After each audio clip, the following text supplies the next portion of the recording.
wano yali ali mukoradda bashiriku abaafuna eggume lyokkaafwalira ow'ekitiibwa Allah tabaraka wa taala n'abagamba nti ainnakum latakfuruna billadhi khalaqa al-arda fi yawmayn mulina obubi mulina eggume muli ku ddaala erikaafuwalira oyo eyatonda ensi eno na byonna ebigiriko mu nnaku bbiri fi yawmayn mu nnaku bbiri ekibuuzo yakitandika ne istifhamu esooka ne inna eyaki eyatawkid ainnakum yaani mu ngeri y'okwewuunya n'okulaga gaaya ne qimma musafa entikko y'obubi n'obubuyabuya okubeera ng'omuntu ayinza okukaafuwalira oyo eyatonda ensi fi yawmayn Allah gat watajaluna lahu andada ne mmulekawo ne mbeera n'ebigali aina bigali wa aina khaliqa samawati wal ard ebigali biri luddawa ne yatonda eggulu n'ensi ali luddawa singa obwongo musirikiddemu katono nnyo naam yiriza eri luddawa ne yatonda eggulu n'ensi ali luddawa singa musirikiddemu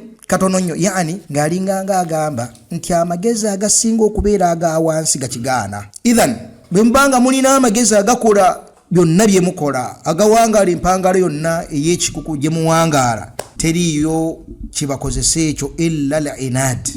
okujjako eggume okujjako obwamawale okujjako al-khubuth okubeera nga mulagirirwa eyabatonda ne muziimuula eyabatonda ne mbeera nga tuqbiluna ala ibadati ghayrihi tabaraka wa taala ne mbeera nga mudda mu kusinza ebitali Allah tabaraka wa taala